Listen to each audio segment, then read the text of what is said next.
Bismillahirrahmanirrahim. Assalamualaikum warahmatullahi wabarakatuh. As we know, in this digital era, critical thinking is more important than ever, especially as we are surrounded by multimodal content almost every day. When people that have a lack critical thinking, they can easily be misled by the information that looks convincing. That's why I find the course Grammar in the Multimodal Discourse so meaningful. It taught me how to interpret meaning through not just words, but also images, layout, color, sound, and etc.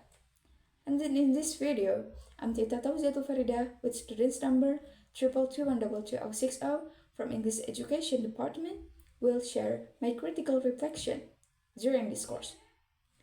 To begin with, let's talk about what multimodal discourse actually means. So, multimodal discourse refers to how different modes like visuals, words, layout, or even an audio work together to create a meaning. This course made me realize that grammar is not only about the language rules, but also about how we use those rules across different forms of media. It's especially relevant for us as better English teachers because we will need to help students become more critical in reading the world around them. And then moving on to my learning experience.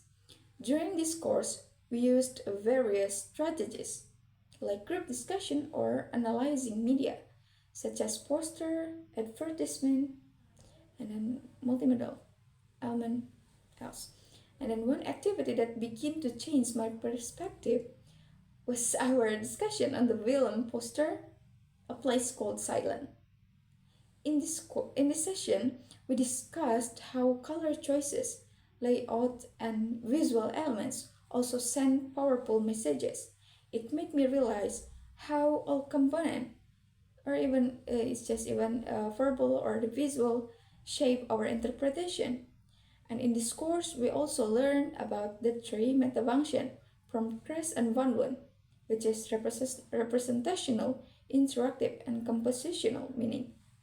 My group applied this theory when we analyzed the parasite poster, and then again when we create an article about the representational meaning in this target film poster.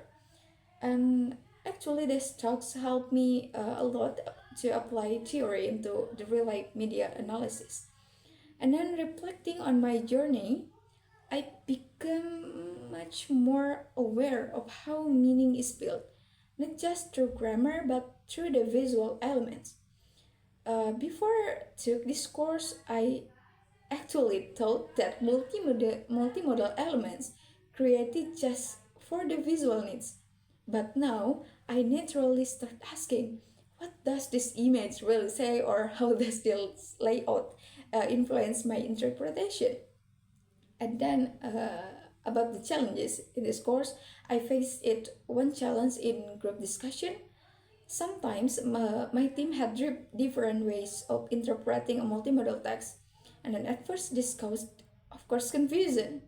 But I learned something important. Different perspectives are not always wrong. They are just different. The key was just to understand it. By listening to each other and combining ideas, we were able to develop richer interpretation. That experience taught me that critical thinking also includes respecting others' view. And then now, how do I bring multimodal into my own teaching practice? And then, rather than creating a whole new teaching method, I plan to adopt the approach used in this course. It's practical, engaging, and makes grammar more relevant to students' life. For example, analyzing film poster or digital ads helps students see grammar not just as a set of rules, but as a flexible tool for communication across diverse modes.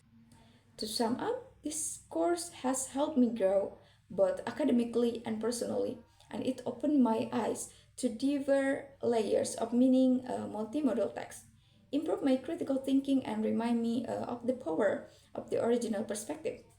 And then thank you for watching my critical reflection. See you and have a great day.